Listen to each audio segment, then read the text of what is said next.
All right, we good to go? Good to go? Awesome. Cool. Welcome, y'all. How's it going? Yeah? Good? Yeah? All right. Sweet. Everybody awake? You had lots of food to eat? Yeah.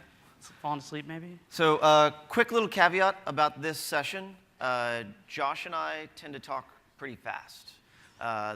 Will probably be the slowest that you hear us talk the entire session. So, if you have trouble understanding us, it'll be online. Play it back at half speed. It'll sound totally normal, right?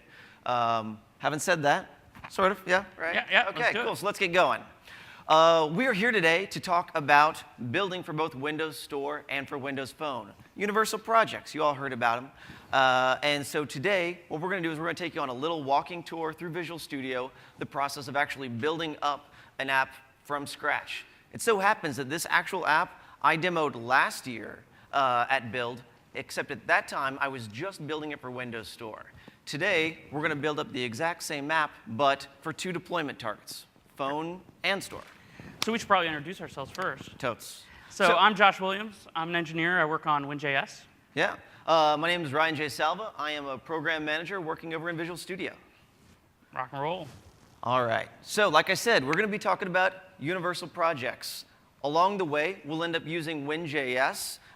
Take a little tour of some of the controls that are being used in there, some of the strategies for leveraging WinJS to kind of accelerate development along the way. Of course, tools, right? We're in Visual Studio. It's a tool.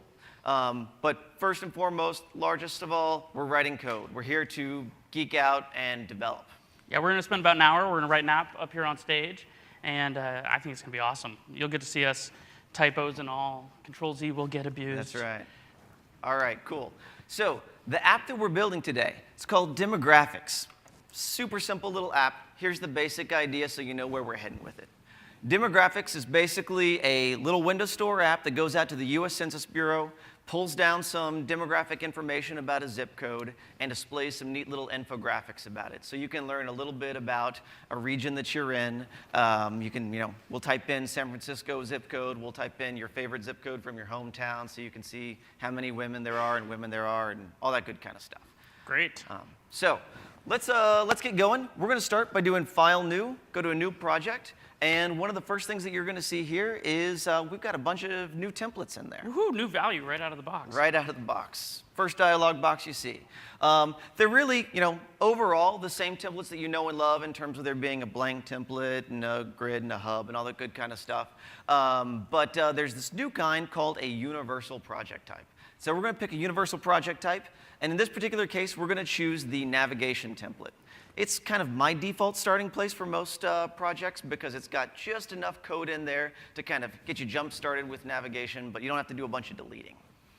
Yeah, so first thing we're going to see when we get into this new universal project is it actually has three components. So you might be used to just saying new project and you just get the one thing and it's opened up and it's got code and what have you in it. Here we're going to see three. You may have already seen this in other demos. You may have seen this in other keynotes. One of the things that we see is what's called the Windows project. Let's see if I can make my Solution Explorer a little bit wider here. So this is the Windows project, and this has Windows-specific code. Today, it doesn't really have much. It has a default.html to load up the project. It has a package manifest, and out of the box, to kind of drive you down the path that we think is probably one of the right paths, we went and we put the CSS for a page into that guy. And do you want to talk a little bit about why we've got default.html and manifest in there? Sure. So default.html today is the way that you boot up an app. So the pattern that you use when building apps targeting Windows with HTML is generally this thing we call a single page app. And the single page app is named such for the fact that it loads a single page. It doesn't really ever navigate the browser per se. Yep. And then it loads up things that we call fragments. There's lots of different names for them depending on the framework you're using. But loads up fragments and then inserts them into the DOM dynamically. Default.html is that single page in our app. Today, when we released, when we released WinJS 2.1 for the phone, we did not release a converged package of WinJS. That's on our roadmap. It's something we're heading towards. But today, there's a specific thing that is the WinJS package. And so you have to have two default.htmls, one in each thing, so you can refer to the right WinJS package. That's generally speaking the Yep. reason we have it today. Basic idea, just minor differences between the two WinJSs between phone and Windows Store. They are just that, minor differences. So you'll find that when we actually end up writing code, most of our code goes into that shared directory, right? So the third one down, you've got the two project heads, one for Windows Store, one for Windows Phone. The last one is shared, and virtually everything that we do today is going to be in that shared project because it is shared code. The difference between the Windows Phone one and the Windows Store one is trivial enough that we can kind of coalesce and bring all of our shared code into one project. Yeah, so I'm just going to close up those other two projects. The only time we're going to talk about those is a little later. We're going to do some specialization for one of them. And periodically, you'll see me switch between the two of them. So one thing a lot of people have to find and you get presented with it in this situation, the universal app, is how do I switch which emulator I'm running under, or whether or not I'm running under the Windows version or the phone version. So right now, the Windows version is highlighted. When I press F5, we go to the very, very sexy navigation template. It says content goes here. And if I go back and go out of the debugger, I can right-click on the Windows Phone app and say Set as Startup Project. And then when I hit F5, what F5 says is, hey, go load the emulator, go boot it up. Oh, it's going to take a second because I didn't have it running already. I thought I did, but I guess not. Oh, different instance. Thank you. Defeat. Defeat. First failure. So early. All right. All right. So, but it's going to go and it's going to deploy to this phone. So the way the phone emulator runs, for anybody who doesn't know, is we actually have basically a VHD version of the phone, an x86 version of the phone we run under a hypervisor. And that's what this thing is. So it deploys to the phone, and there you can see it's the same navigation template now running on the phone. You can debug it. You can use, DOM Explorer, all those things that you'd like to use.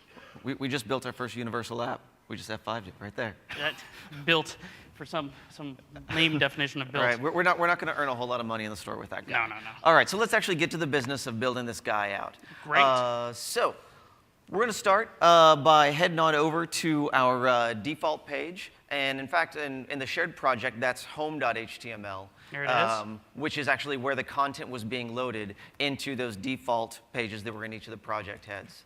Let's start by kind of giving this guy a title. It was demographics. So All right, let's do it. let's call it demographics. Demographics. Get it? I love it. Demographics. And so, demographics. Yes, thank you. Yeah. Anyway, All right. Yeah, come on. That's the level of Thank humor you. you will get out of us. So don't setting expectations low. So we're going to type most of the code that we're going to do today right here on stage, but we have a couple of things in reserve. I didn't want to force you guys to watch me write our data stack, so I'm just going to pull that in by saying open folder, drop in a data.js file I already have. I'll go show it to you. Yeah. It's nothing fancy. Nothing up our sleeves, right? Nothing up totally our sleeves. Normal thing. There's our API keys. Here we go. Here's kind of surfacing the API of our data stack, which is there's a binding list, and we're going to data bind to that thing later. There's a way to load and save settings so that when you resume the app, you can save which zip codes you're currently looking at, and a way to go out to the Census Bureau and Bing and get some information about the various zip codes. And if you go drill down here, what you'll see is kind of what you'd expect, right? It's XHRing to some long URLs and then parsing the result and putting it into some JSON objects. Bottom line is, like, this is the normal code that you'd write just for any kind of normal application. This is standard JavaScript, XHR requests, nothing here that's special to universal projects. So the first thing I'm going to do is I'm going to go into my activated handler. So we're going to talk in a minute about the various states of an app from its life cycles perspective. The one that we care about right now is when an app gets launched, we call into the activation handler. And in the activation handler, we're going to go call that load settings method that I just mentioned so that we can get whatever the previous set of zip codes that we were looking at, we'll get them off disk. So I'm going to say return data.loadSettings. And as everything in WinRT basically is async, it'll return a promise. So I'll just chain it into this promise chain of other stuff that was already in there. And then one of the other things that I'm going to do is I'm going to go to this event called checkpoint, which gets called when you suspend. And I'm going to say args.setPromise of data.saveSettings. Has everyone here used promises before? Yeah? Nod heads, right? Yeah, maybe kind no. of, yeah. So promises are just a really convenient way, some like nice syntactic sugar to make asynchronous calls, right? And provide a callback handler for when it returns success, when it returns progress, when it returns error. Just syntactic sugar, like I said, for handling those XHR requests. So now that Josh has got that in there, Let's actually, you said we were going to talk about application lifecycle. Let's do that. Oh, let's do that. We got a slide. Yeah. We tried not to have too many slides, but we Right. do have a couple. We got a couple slides. Hey, there we go. All right, so application lifecycle, just to make sure we all are kind of on the same page about kind of how your application starts up and what you need to do to kind of make sure that you maintain application state as it suspends and resumes. So onActivated, that's the event that we just used. OnActivated can be fired for a number of different reasons. By far and away, the most common one is when the application launches. This is when you kind of bootstrap your, kind of initialize your app. It's your constructor for your application, if you will. There are a number of other events that can, or another actions that can trigger the onActivated event. And it'll often be for things like contracts being invoked or dialogues being invoked, things like that. So one of the things you need to make sure you do within your event handler for onActivated is just check that activation kind property. We'll see that back when we get to the code editor in a minute. On checkpoint, that's the moment at which, generally speaking, your application is about to suspend. This is your golden opportunity to save your session state so that you can restart from the exact same place when you kind of pick back up, right? There are two other ones that most people kind of care about, but they're a little bit more edge casey kind of thing. So on settings is when the sort of settings flyout is invoked, and this is your opportunity to populate with custom settings that you might want to set.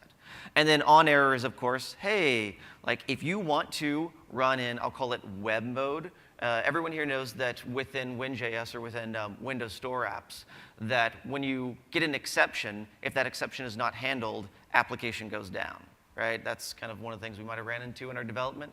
Well, hey, if you kind of... I run into it. Right, we all run into it. So if you don't want that to happen to you and you just kind of want to keep on going just as if it were a web page that we're, going to kind of sally forth even when there's an error, just put a return true in there and you can operate in kind of a fake web mode. The other thing you might want to do in an on-error handler is you might want to sign up if you're using Google Analytics or App Insights or something like that. You might want to put some telemetry in there. It's a great time to send telemetry back to your back end or what have you.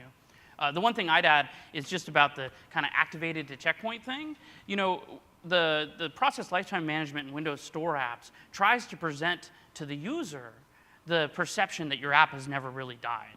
And so when you switch back to your app, it may have been suspended and then later terminated and thrown out of memory because you're on a low-end device and we don't want to actually keep up all that memory used up, things like that. And so when the user switches back, the app will actually be restarted. And when the app is restarted, the hope is that from the user's perspective, they don't know that. And so your opportunity to do that is when the checkpoint event comes, you should squirrel away whatever state that you can. And in the activated event, when you're launched, there's a bit you can set that asking whether or not you were terminated.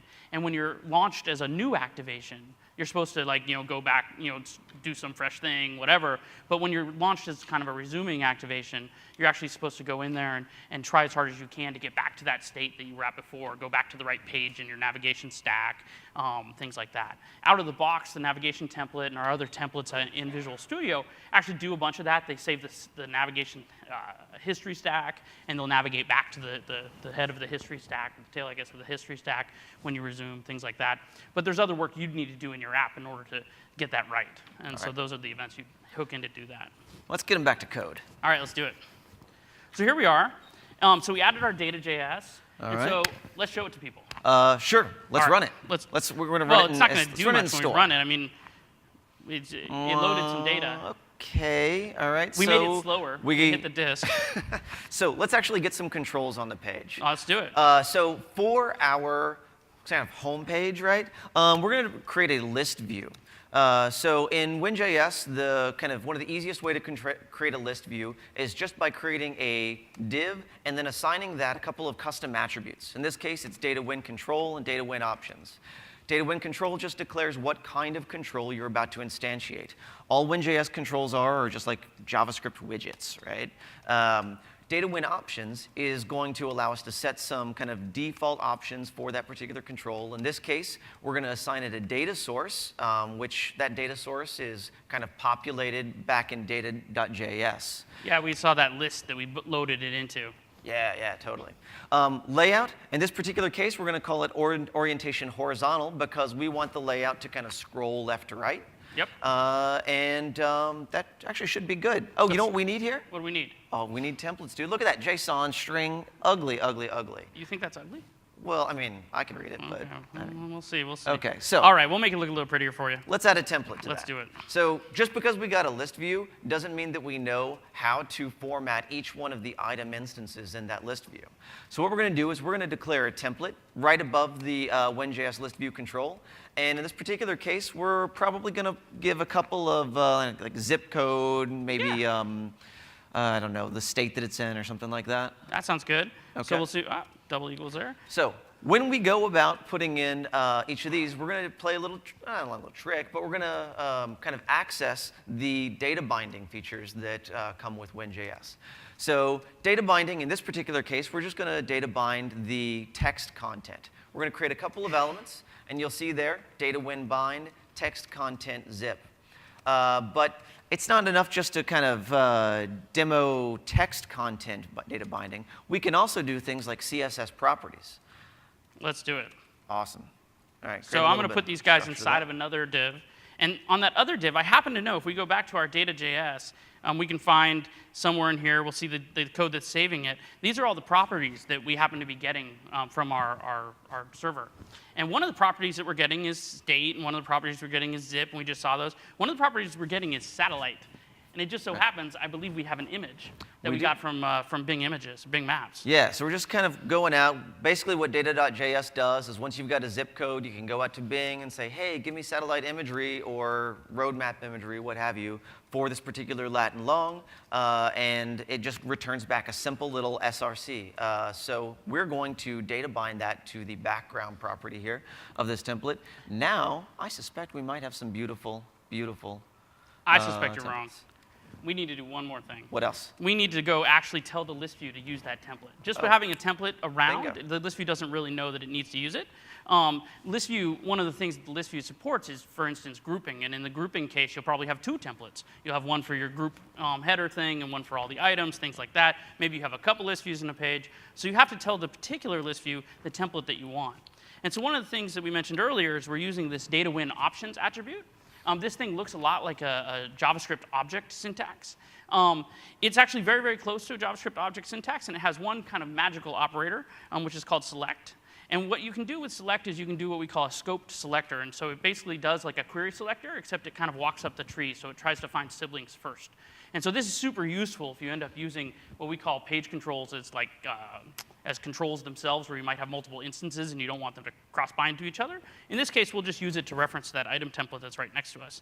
And so we'll say, go get the template, assign it to the item template property. And I think now we have beautiful templates. We have beautiful template. Well, they're little. They're tiny, but you can see them there. So, but I think we can do something here. Hey, CSS. Let's add some CSS. Let's do it. To the style sheets. All right, so we're going to add a style sheet here. So I mentioned before that there's style sheets that we had already, this template out of Visual Studio had already put into the platform-specific stuff.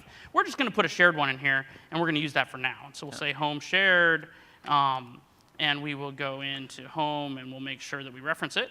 So, and a good point about this is since we're putting these style sheets in the shared project, that means that this CSS will be shared up through Windows Store, through Windows Phone. This is our common CSS that hopefully, if we craft it well, can kind of be designed responsibly so that it looks nice and looks elegant no matter what the form factor is. Use your friendly neighborhood media query and all that good kind of stuff for those of you that are CSS versant. So now what I'm going to do is I'm going to go in there, and there's a couple of things I have to do to just make this look pretty. So the first thing I'm going to do is I'm going to tell the list view it should take up all of its space. The second thing I'm going to do is it turns out templates render this template element, and then I put that item element in myself. I'm going to make sure those also take up a full amount of space that they are given. Sometimes I wish that by default, just everything just filled, but then you couldn't have flexible layouts. And anyway, and then what we're going to go do is we're going to go tell that when item or that item guy, I called him item. We're going to go tell him to take that background image and stretch it. Ah. And One it of my turns favorite out, tricks. yeah, I love this CSS style. So you can have background images. You can also have background, if I can type it right, background size, and you can have a thing called cover. And that's basically stretch to fit and maintain aspect ratio, and cut off what you have to cut off. Yeah. And then the last one that we're going to do here, well, actually, not the last one. I'll do one after this. But the last one we're going to do here is we're going to set the size of the Win container. So the list view itself, if you go look at it in the DOM, it's going to have a bunch of divs. As we look to the future, one of the things we're thinking about, there's emerging standards around things like web components, and a lot of that stuff would end up in Shadow DOM. But for now, there's a lot of stuff in there that's really implementation detail of the list view. And the list view has a styling model. And that styling model has a set of named parts. And those named parts are things that you're kind of expected to style. And the rest of the stuff is just there for implementation detail, because the list view offers a bunch of functionality around virtualization of giant lists and stuff like that you're not supposed to care about as a developer, except that it gives you great performance. And so the Win container is the named part that represents each item that gets rendered within the list view. And so in the case of a horizontally scrolling list, by default, the heights of the items are 100%. We make that the case. But by default, the widths of the items are measured. And it's a uniform layout, and so the widths of the item end up being the width of the first item based on its content. But the way to override that is you just style Win container, and you style it to be whatever you want. So in this case, I'm going to say width 250 pixels. And so what that's going to tell the list view is you should use the width of 250 pixels for all of the items in the list view. And this actually leads into one of the cool things that we did actually in WinJS 2.0, which is we changed the layout model of the list view to all be CSS-based. And so the fact that you're saying 250 pixels here doesn't mean that we go and we set 250 pixels as an inline style and all those elements, and we go like churn the hell out of the layout engine. It turns out this is just a style. This just gets applied by Trident, and you get the nice layout that you want. So then the last thing that I'll do is I will make the font size on those little guys pretty big. So I'm going to say font size. Can we do M's? I love M's. You love M's. I do love M's. You do love M's. You're always correcting me to use the M's.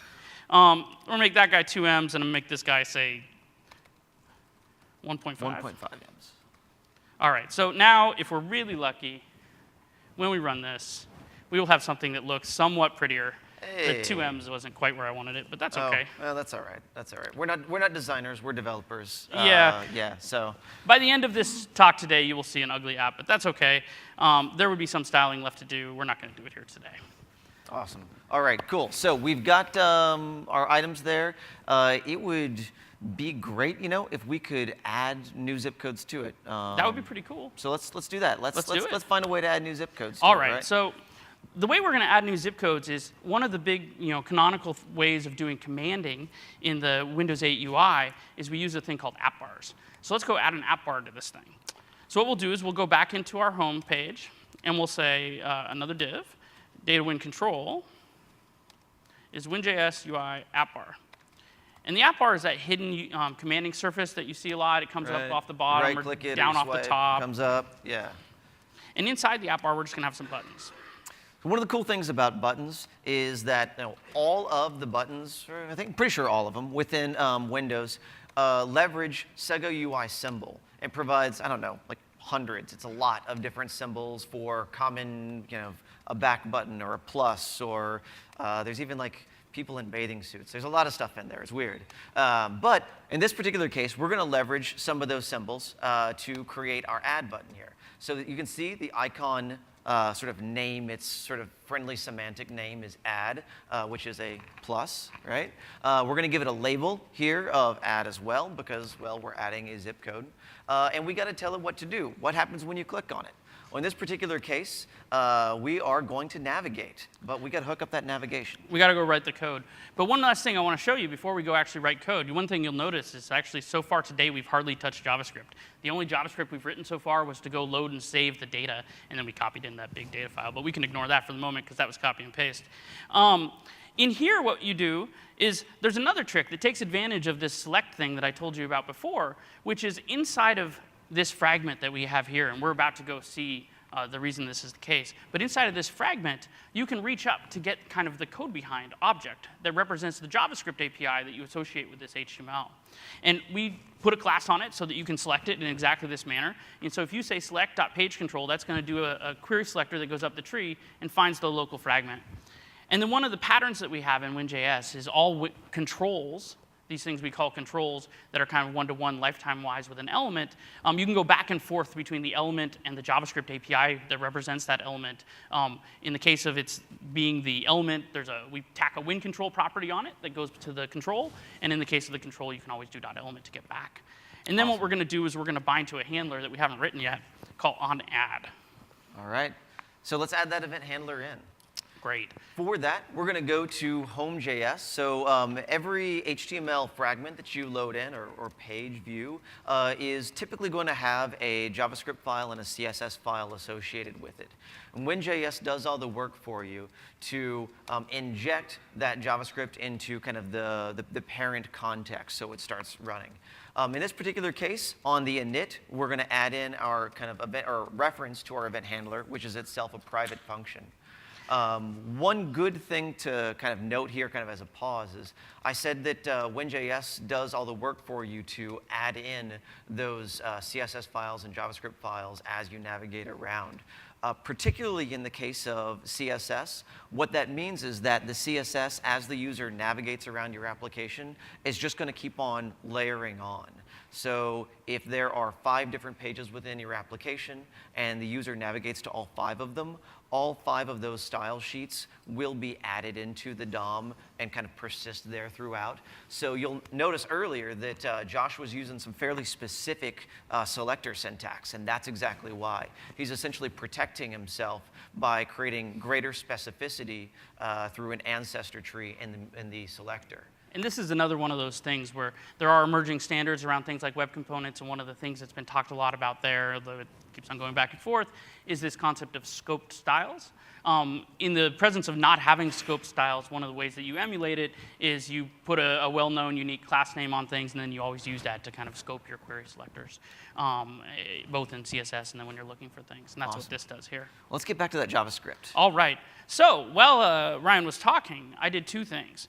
I took this. So I said before that all these HTML fragments have a piece of code that runs behind them that is this like API surface associated with that HTML DOM. You actually don't have to put anything in the API surface if you don't want to, but it's a great opportunity to kind of have a set of methods that you can call. It has a lifetime set of methods that get called by the system that represent its lifetime. And so in this case, what I've done is by default, out of the box, I get this call to WinJS UI.pages.define, and it rendezvous with the HTML based on its path. And then I filled in the init method. So the init method in this case is much like the constructor.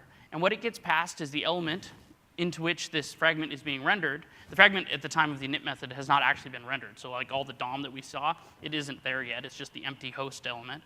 And then the options. And we'll see later that you can pass options to instantiate fragments, and so that you can use them in a way that's specific to a given like data context, for instance. I then wrote my onAdd handler. In my onAdd handler, all I did was I called winjs.navigation.navigate, and I specify some other page. It turns out that behind the scenes, one of the things in the navigation template is a file called navigator.js. We don't have a lot of time to go into it today, but basically what it does is it implements that pattern we were talking about earlier of single-page applications where it goes and kind of swaps out the DOM of a given well-known node to simulate navigation in a world where you don't actually want to navigate the browser. And of course, you don't want to navigate the browser because you don't want to lose that JavaScript context. Now, there is one thing that we have to do here. This thing is actually kind of 2 parts in one, which is we go publish that onAdd method on our API surface. And remember that over here in our home.html, we referred to it not with the underscore, but directly with onAdd. You can call it whatever you want. But in this case, the 2 things that we do is, one, in JavaScript, by default, the this pointer is not bound into functions. And so if you're used to C#, for instance, you might be used to delegates. And in delegates, you can go and you can just rip a method off of an object, and it still has the this pointer bound into it, more or less. In JavaScript, everything's a function pointer. But conveniently, functions have a method called bind, and you can use that to bind in things like the this pointer. You can actually keep on going if you want. And then secondly, when we went and created our declarative model for controls and for data binding both, one of the things we wanted to be very careful of from a security perspective was that functions that you didn't intend to leak into the declarative side wouldn't leak into the declarative side. And so we made it the case that you have to set a bit on a function saying, I intended that this was usable in the declarative context. And that's just what winjs.ui.eventhandler does. It just sets a bit on that thing that gets inspected during the declarative wire-up. So now, what do we need? All right. So we're navigating, but we're not navigating to a page that exists. We'll Let's go create one of page. those. So we're just going to add a page control in here. Page control, like I said earlier, generally consists of both an HTML, a CSS, and a JavaScript file. And we're going to keep this like super stripped down, right? It's just going to be a simple input that allows you to put in a zip code. And under normal circumstances, you'd put in, responsible validation, make sure that it looks like a real zip code, make sure that the US Census Bureau returns back its data. We're just going to trust on blind faith that the proper zip code was put in and it actually exists, because that's not important to universal projects. Yeah, that's not part of our demo here today. So I'm just going to delete all this code. And what I'm going to do is, I mentioned earlier that there's a call called init that happens before all that DOM's rendered. There's another call called ready. And so ready gets called back when all the DOM is all done, all rendered, all good to go. When it's ready? When it's ready, thank you. No That was excellent naming choice. In any case, what I'm going to do here is I'm going to go find that button. I'm going to wire up its click handler. So of course, you can wire up click handlers in any number of ways, and we're going to show you a few of them today so that you can see them all. And this one, what we're going to do is we're going to go look for the thing that let's go check. I think I put the class OK on it. Yep. OK, go, great. And so now we're going to go find that thing, and we're going to say add event listener of click. And then we're going to give it a function. Let's do another JavaScript ism that you will learn quickly, which is to curry in the this pointer. And so now inside of here, we'll go find the input element that we had. So we'll say that dot element dot query selector of zip. And as an event handler, this all feels pretty comfortable, right? We're not in dangerous territory. Everyone's hooked up an event handler before. This should feel, hopefully, as a JavaScript developers, pretty familiar territory. And so then we have a function that we already defined back in our data file called getBingData, and that's the thing that we're going to use here. And so I'll just copy it here so I don't typo it. And we pass it the zip code, and then it returns a promise. So we mentioned promises earlier. This returns a promise, and the thing it returns a promise for is the item that contains all the data that we went and asked Bing about. And so all we're going to do then is we're going to go stick it into our list. And that item is essentially a JSON object, right? It's just all of the data smashed up into key value pairs. And since we're coding fast and loose, we're just going to ignore errors. Errors don't matter. Yeah. Psh. And then when we're done, all we have to do on this page is just consume that zip code that you gave us, fire off that request to the server, eventually get it back and stick it in the list, and we'll just navigate right back to the home. Right. No reason to stick around. And this particular method should look familiar. This is the exact same navigate method that we used back on the app bar when we were navigating to the ad page. Yeah, I just wanted to go make sure I typed HTML there. Awesome. So in theory, cross our fingers. Fingers crossed. Fingers crossed. All right, you all with us? OK. So here we go. We're going to show the app bar. Woo. Woo. It has a button. Sexy. Yeah, All right. OK. We can add a zip code. Where did you grow up? I grew up in Gulf Breeze, Florida, 32561. 32561. Hey, I grew up in Portland. Let's see. 97232. We could do this all day. Awesome. All right. Give me a zip code, someone. Someone. 164. Whoa, 7164? 20164, just to prove that we're not like, demo aware kind of stuff here. Hey, look at that. Hey. Oh, I have some styling to make this thing full size. Yeah. Oh, well. All right, that's Moving cool. right along. Excellent. All right, so, well, we've got a list view. That's pretty cool. That's cool. That's cool. But I promised infographics, right? I promised demographic data. Let's get to it. Let's actually get to the detail page where we put in some bar charts and we actually go to the US Census Bureau and display cool data. For that, we're going to need another page control. What are we going to call this one? Charts. Charts. Awesome. Charts. All right. I remember at one point when we were demoing this, I called it demographics, and then I was like, God, I have to type that every time. Every time. Okay. All right. So nothing, starting from scratch here. Let's begin. When users get to the page, they've clicked on a particular zip code, Portland. Let's actually show them the zip code that they got to. All so right. For this, we're actually going to want our H1, our kind of page title, to display data-bound information.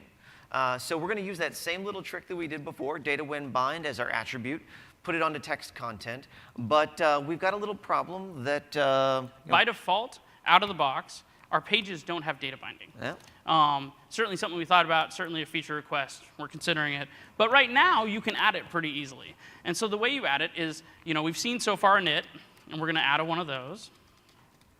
And that takes in element and options.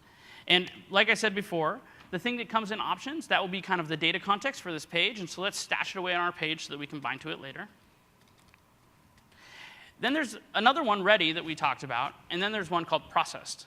Processed is exactly the right one that we want for this scenario.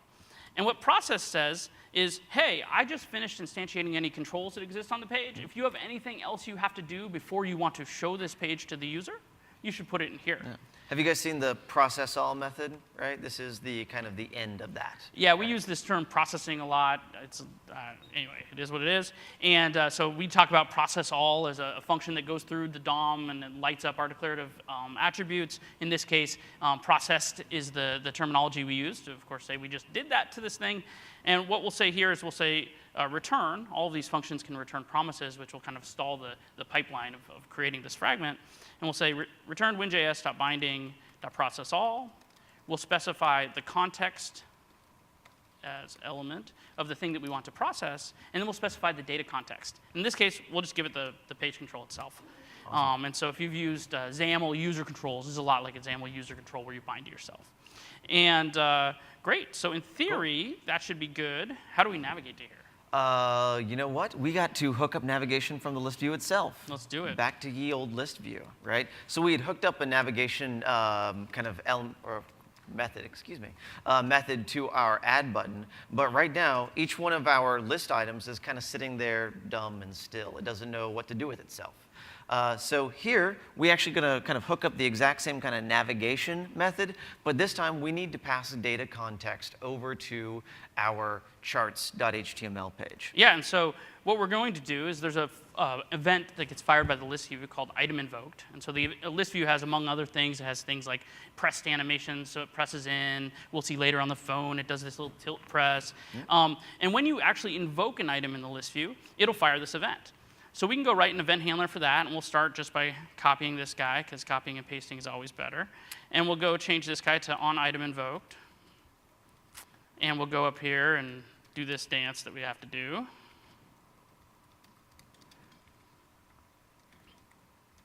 A little bit of name change. A little bit of a name change there. All right. Wish we had refactoring. And then, in this case, we can just go get the item that represents the current item that we're being invoked on. And so I happen to know that the index of that item is contained in the event args. And so I can just pass to navigate a second parameter, which is the data context for a given page that we're navigating to. And I'll say data.list.getAt of args.detail.itemIndex. And this merits a quick diversion about what the binding list is. So this thing called data list is the live array, is the way to think about it, that we use for data-bound scenarios like the list view. And so it's actually a thing that tries to replicate the JavaScript array API surface. It has splice, it has push, it has pop, it has all the other things that you would expect. But the big difference is that it actually fires change notifications when you go and modify that array. And so when it fires change notifications, things like the list view and the flip view, they can react to those. The only thing, unfortunately, that you cannot override in JavaScript today is the square brackets. And so it does not have indexing like an array. Instead, you have to use setAt and getAt, and you see us using that here. But so now, in theory, all right, if we change this to navigate to the right page, that doesn't matter. We should be able to navigate to charts.html when we invoke an item. Let's give it a try. Let's give it a try. All right. Let's invoke an item. Hey! Hey, we're there, 98101. It worked. Brilliance. What do you know? First try. So, okay, we got zips, but we got no charts. Let's go add some charts. So for this, we're going to use a hub control. Hub control, like you guys probably recognize it best from like Bing Food and Drink or Bing News or Bing Travel. In fact, you want to I can bring up one of those. Let's see, which one should I bring up? I'm going to bring up... Food and Drink Candy? I don't know, where is it? I don't know. Type. What? Type. I'm bringing up weather. Okay, weather. It was right there in front of me. Sorry, I'm on stage. That's Jitters. all right. So here's the weather app. Apparently taking forever. basic idea of a hub control is you got usually a big full bleed, and then you got a bunch of different sections, and each of those are kind of independent, autonomous sections for where the content does not need to interact with its adjacent sections. Yeah, lots of people in WinJS 1.0 tried to do the hub pattern using a list view and the list view's grouping functionality. And that works for some scenarios and it works really well.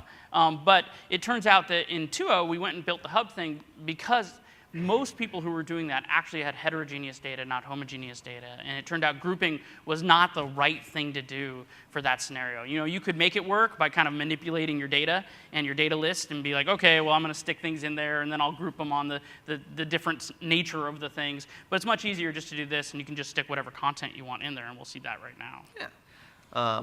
But key here is we're displaying multiple charts. Each of them is autonomous, doesn't necessarily interact with the adjacent ones, and so bada bing, bada boom. Hub is a really good option for that. So we're going to instantiate it using the same syntax that we did for the list view, just data when control, call it a hub, and then you'll notice that within it, we're putting these hub sections. Each of those hub sections is, well, a section. Yeah, let's go copy this a couple times. We're going to have 3, I think, when we're done, right? Yep, 3 of them. There's going to be commute Got data. one for population, commute, and then housing data, right? Rock. And I'll go up here, and I'll change. The hub has a concept of kind of this first-class notion of a header that has its own styling, and it has keyboard support and things like that. Cool. And then for each hub, we also want to display some templates as well. It works, kind of like a list view does as well. But for a hub section, really what we're going to do is we're just going to put the content directly in that section. The section kind of is its own template, if you will. Yeah, and so we can start just actually with this static content that I just put in there right now.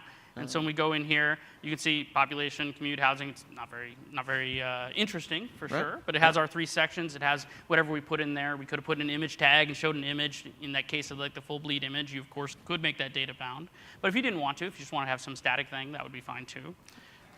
So our content for each one of these charts, we're going to use another WinJS control called a repeater.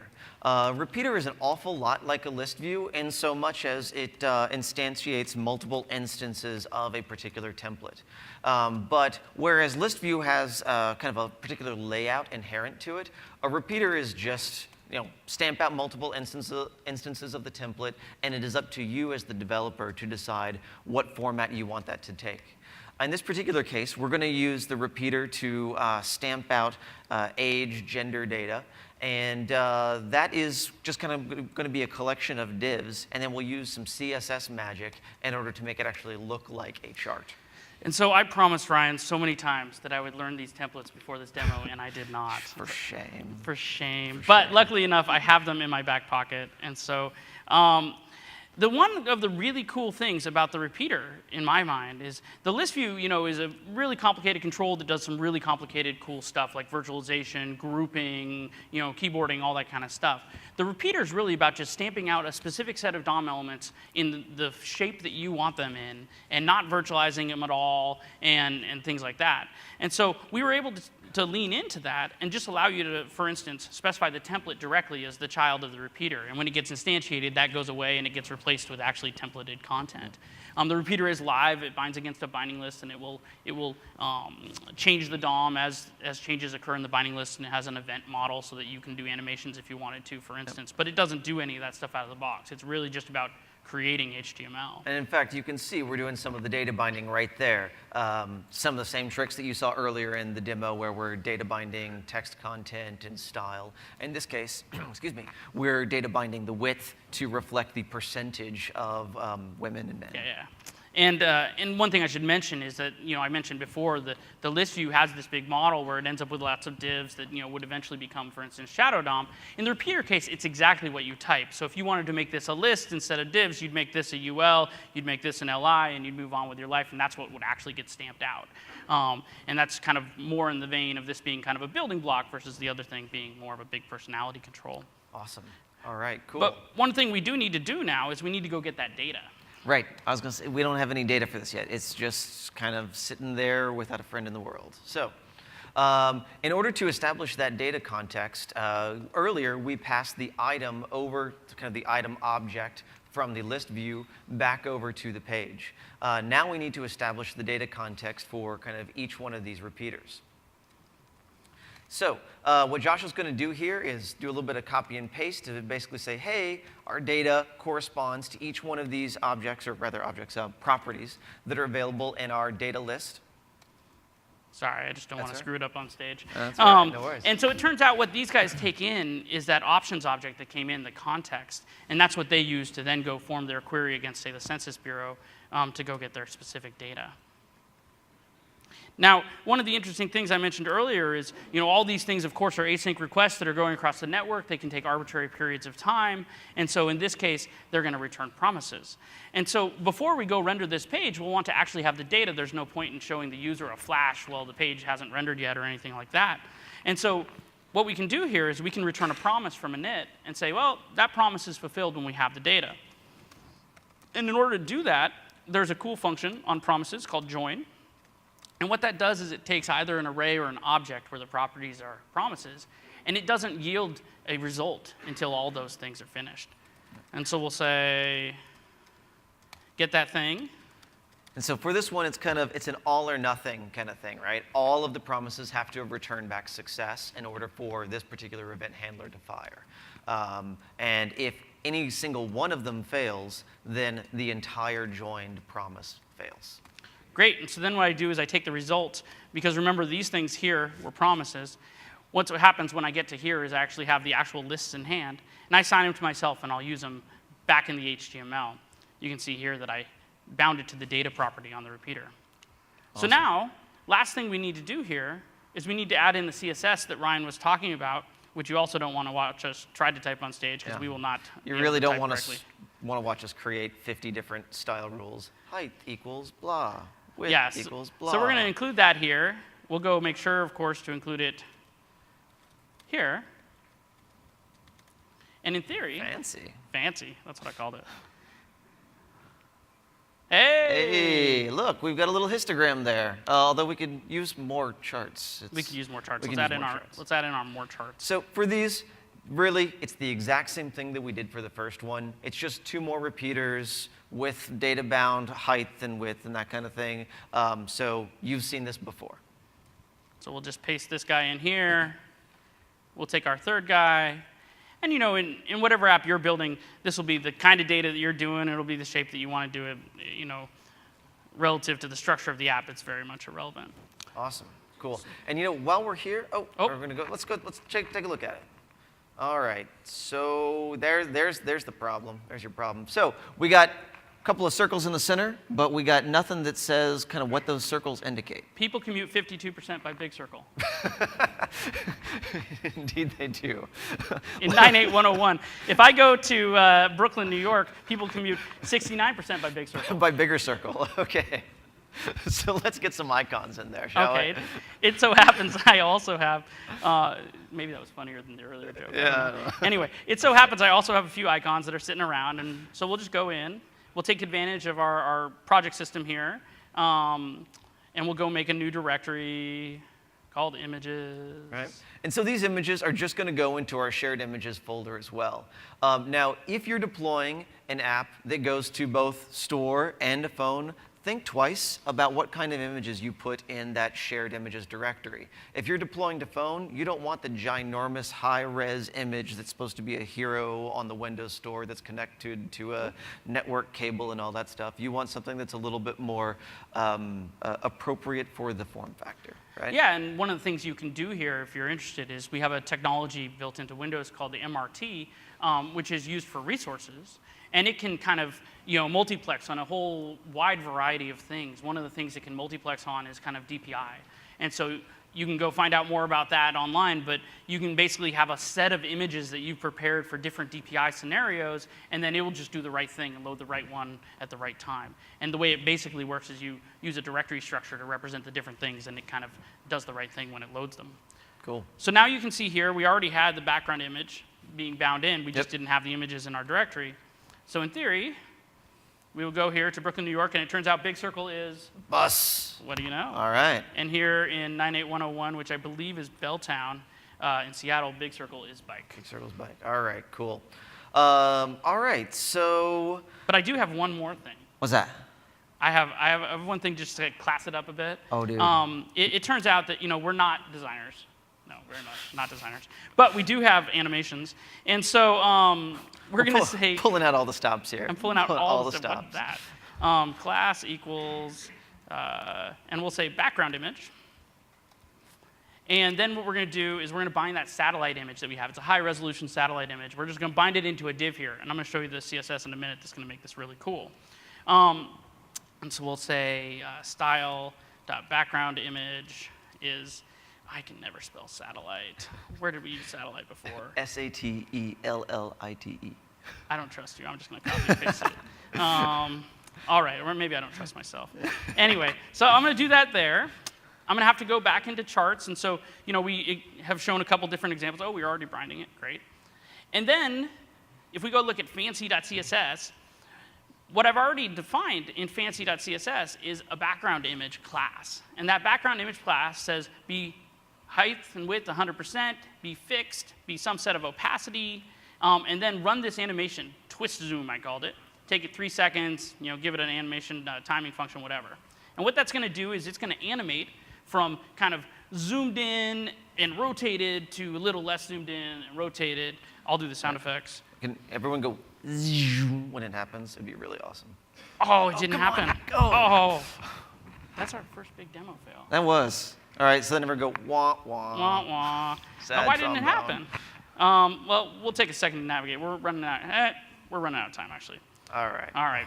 Well, Some future so demo, you can come see that. We It's will really post cool. this on Codeplex, and you'll get the big satellite zoom in reveal. All right. So now we've built this whole app. But the one thing we haven't done yet is we haven't even run it in the phone. It hasn't gone to phone yet. Let's This do is it. hardly a universal app if we don't go from both store to phone. Hey, it's running. It's running. It runs in the phone. Look it's at kinda that. universal. All right, everything was in shared code. Oh, There was we're like gonna ignore that for a minute. practically nothing there in the phone. Yeah. But you know what? I actually don't like this home screen. I want to make it responsive. I think on the phone in this vertical mode, it should be up and down instead of side to side. Yeah, all right. Yeah. So let's go do that. So that means that at this point, we actually need to go and we need to write a little bit of custom override code in our head project for the phone. Well, in this case, actually, I'm just going to make it responsive to being taller than wider. Oh, okay, all right. So we'll even do it a little simpler than that. And we're going to use a CSS media query. So we'll say, we'll call a function called match media. And what you can do with match media is you can specify CSS media queries just like you would in CSS. And so what we'll say is max aspect ratio, I can speak. Good thing we have to code it, not say it. I have to do both. And what happens here is this will fire an event every time that thing changes, every time you kind of cross that threshold. And so then we'll say media.addListener, and we're going to have to unregister it, so we'll keep it around. And inside this listener, what we'll do is we'll go up to the list view that we have, and we'll change the orientation of its layout. So I recall earlier we actually hard-coded that. We kind of said list view orientation is horizontal, right? Yeah. And so in this case, we're basically going to be kind of rewinding that back out, and this time setting it programmatically rather than declaratively. I have to spell this right. Query selector. And so we'll go get the win control of the list view, which is its API surface. We'll reach into its layout and set the orientation equal to that match, what do I call it? Media. Media matches, which is what it tells you whether it matches or not. And in the case where it matches, we'll set it to vertical. In the case where it doesn't match, we'll set it to horizontal. Horizontal. Brilliant. And as Ryan said, in the fullness of time, we would actually probably go and change the initial setting too, but since we're running short on time, I won't bother. And so we'll call dispose. One of the things that you have to do if you sign up for a global event handler in one of these fragments is you need to unregister yourself, or else you'll have a memory leak. And in this case, you'll actually have a bug because it'll start trying to call back into this thing because it's a global thing, and the thing will be gone and it'll blow up. Responsible memory management. So we'll say this.media.remove listener of this media listener. And since we overrode dispose, we'll just dispose our subtree as well for whatever controls are in there. Excellent. So in theory now, when we run it on the phone, All right. we haven't done any styling, but there's styling we could do to make it prettier. Oh, and it doesn't Uh-oh. work. It doesn't work. Hey. Add event listener. This? No, strangely enough, the media query, I think, is actually add listener. Function. Look it over. All right, we'll move on. So we Okay. will be posting this code on Codeplex later tonight, and I will fix this bug before we get there. But it's something like this. Trust us. But in any case, we'll just comment all that out. Demo gods are not being kind tonight. That's all and right. that's all right. Yeah. But the one other thing that we want to do, even beyond making that look better, is we want to go in and fix this page. Yes. So one of the things that's broken about this page is that when we did WinJS 2.1 for the phone, we didn't get to building the hub control and making it work awesome on the phone. It just doesn't have, we didn't get the time to finish it. And so instead, we have a control that's very much similar. It's called the pivot control. And we recommend on the phone that in lots of cases you use that for the UX that you might have used the hub control for otherwise. It's kind of the moral equivalent of a hub control on that phone deployment target. And so now we're going to finally take advantage of that kind of custom code that you can do on various, using the universal projects. We're going to go into the phone project. We're going to open up the solution or the project, and we're going to say, let's fork this charts.html guy up into the phone project. So All this, notice here that what we're essentially doing is we're creating the exact same folder directory structure. And anywhere that we put in our deployment head a file of the same name that exists in our shared project, that is going to automatically override whatever is in your shared project. So in this particular case, we're just overwriting that charts.html. We did have to create the charts directory so that we could preserve the directory structure. But the charts.js and the charts.css, those are still inheriting from shared. It's just an override for that single file. yes, and so one thing to know is that in this case, I just cloned the whole thing. And what I did while Ryan was talking was I went in and I changed the instance of hub to be pivot, and I changed the hub sections to be pivot items, which is all I have to do. But if you were doing this in a real app, what you might do at this point is you might take the content of the pivot items and the hub sections and factor them out into their own views so that you didn't have to duplicate that code in these places. You could keep on styling them. Frequently, it's the case that in many apps, the only thing that you'll be making specific to the platforms will be CSS. Sometimes you have corner cases like this. Cool. All right, so let's run this guy. There we go. Did it work? Did it work? Did it work? Hey! Hey, look at that. It's a pivot. Look at that. It's pivot. And we can go All to right. the other guy. Hey! Cool. Rock and roll. So I think Excellent. with that, So we've got ourselves a universal project. We do. We've got, I think all but one file maybe that we did on the shared project. Mm-hmm. And, not that it was an easy journey, right? We labored. We had a couple demo errors. It's but, okay. There's always demo overall, gremlins. what we've got here is 90% or better shared code. And with a little bit of refactoring, we could probably even improve that just a little bit more. yeah. All right. So we already talked about lifecycle takeaways. If you take anything away from this, it's that you can build for deployment to both Windows Store and Windows Phone using HTML and JavaScript and share a humongous portion of your code for deployment between the two. The differential between the two deployment targets is so small that a few tweaks to HTML, maybe a little bit of CSS tweaks, and you've got yourself a viable app that can be deployed to kind of multiple form factors. You can do it quickly, too. Obviously, this was kind of a demo where we just kind of didn't bother too much with any of the styling, but we were able to go through kind of a simple application in a relatively short period of time. And the customization that we did, changing an attribute from hub to pivot, was relatively simple as well.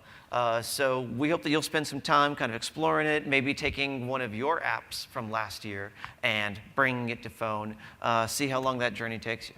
Yeah. Rock and roll. So Yeah. There's a- Let's see here. Resources. Yeah, let's talk Yeah, about resources. there's a few other sessions that you might consider watching. Unfortunately, I believe they all happened yesterday, all the ones that we recommend. So you can watch them on video after you go home.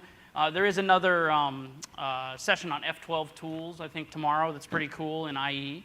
We're going to go post this later tonight, this project. I'm going to take it and I'll add some comments in there along the lines of things that I've said. I'll try to fix the couple of demo gremlins that crept in. I'll make sure to comment about what I ended up screwing up, I'm sure.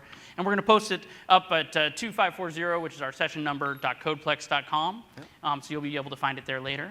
And then, of course, you may have heard Win.js, we're starting to develop in the open, and we're up on GitHub. Going up there, like us, star us, I guess it is, fork us, send some pull requests. Things are going to be awesome. All right. And I think we're pretty much at the end of our time, so We can take we have a a few couple minutes. Yeah, if you guys, Yeah. any questions? The previous Anyone? guys ran way over, so we can run a little over. A little bit, all right, yeah, All right, we'll just steal a couple minutes. Throw it to the next slide. Session feedback, please send session feedback, QR code, what have you. So if anyone wants to ask questions, step up to the mics. on the side. Anywhere that we went quick, anywhere that kind of left you going, yeah. I don't think there's any questions No? there. All right. Thank you. Great. Awesome. Improve as speakers, and we value your feedback extremely highly, so please. Yeah. And I'll be down in the experts area tomorrow morning for a couple hours if you want to talk to me specifically. And I'll be there this evening. And we'll both stick around outside for a little while, answer questions. Have a So, good conference, guys. Yeah.